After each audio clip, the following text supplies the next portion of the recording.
ബി.ജെ.പിക്ക് ലോക്സഭാ തെരഞ്ഞെടുപ്പിലേറ്റ തിരിച്ചടിക്ക് തൊട്ടു പിന്നാലെ രണ്ട് സംസ്ഥാന ഭരണങ്ങൾ കൂടി നഷ്ടപ്പെടാൻ പോവുകയാണ്, മഹാരാഷ്ട്രയും ഹരിയാനയും. ഇത് പറയുമ്പോൾ ഒരു കാര്യം കൂടി പറയാനുണ്ട്. ഈ ലോക്സഭാ തെരഞ്ഞെടുപ്പിൽ മീഡിയ ഗ്രാമത്തിന്റെ വാർത്തകളും വിലയിരുത്തലുകളും വളരെ ശരിയാവുകയാണ് ചെയ്തത്.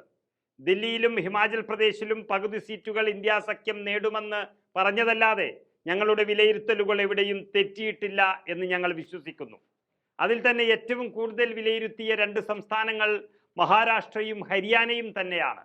മഹാരാഷ്ട്രയിൽ ബി.ജെ.പി കാണിച്ച കുതിരക്കച്ചവട രാഷ്ട്രീയവും ഹരിയാനയിൽ കർഷക സമരവും ബി.ജെ.പിക്ക് പണി കൊടുക്കും എന്നുറപ്പിച്ച ഞങ്ങളുടെ വാദം ശരിവെക്കുന്നതായിരുന്നു തെരഞ്ഞെടുപ്പ് ഫലം.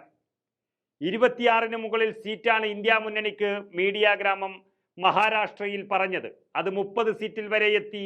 യഥാർത്ഥ വിജയം കോൺഗ്രസിന് തന്നെ ലഭിച്ചു. കോൺഗ്രസിന് 13-ഉം ഉദ്ധവിന് 9-ഉം ശരത് പവാറിന് 8-ഉം സീറ്റുകളാണ് മഹാരാഷ്ട്രയിൽ ലഭിച്ചത്.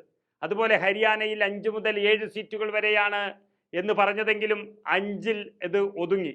കുരുക്ഷേത്ര പോലുള്ള മണ്ഡലങ്ങൾ ചെറിയ വ്യത്യാസത്തിലാണ് ഇന്ത്യ മുന്നണിക്ക് നഷ്ടപ്പെട്ടത്.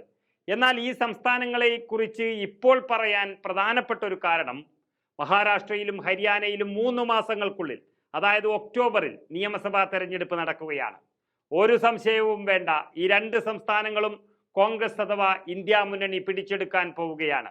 ആദ്യം മഹാരാഷ്ട്രയിലെ കണക്ക് നമുക്ക് നോക്കാം.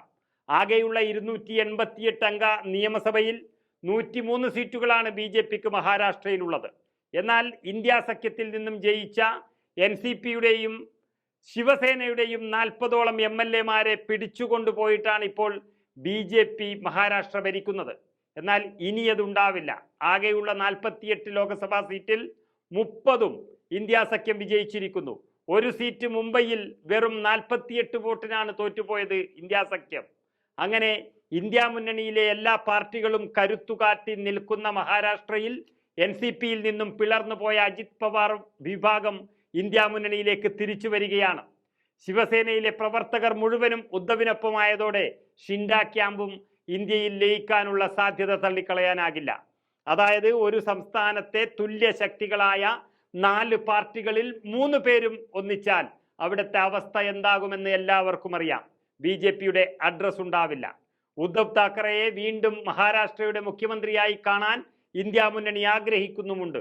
അതാണ് മഹാരാഷ്ട്രയുടെ സ്ഥിതിയെങ്കിൽ ഹരിയാനയിലെ ബി.ജെ.പി അസ്വാരസ്യങ്ങൾ കൊണ്ടും തകർച്ചയുടെ മുന്നിലാണ് നിൽക്കുന്നത്. അതാണ് മഹാരാഷ്ട്രയുടെ സ്ഥിതിയെങ്കിൽ ഹരിയാനയിലെ ബി.ജെ.പിയുടെ സ്ഥിതി അതിനേക്കാളും തകർച്ചയിലാണ്. 2019-ൽ 10 സീറ്റും നേടിയ ബി.ജെ.പി ഇത്തവണ 5 സീറ്റുകളാണ് കഷ്ടിച്ച് നേടിയത്. അതുമാത്രമല്ല, ബി.ജെ.പിക്ക് 46% വോട്ട് കിട്ടിയപ്പോൾ ഇന്ത്യ സഖ്യത്തിന് 49% വോട്ട് നേടാൻ ഹരിയാനയിൽ കഴിഞ്ഞു.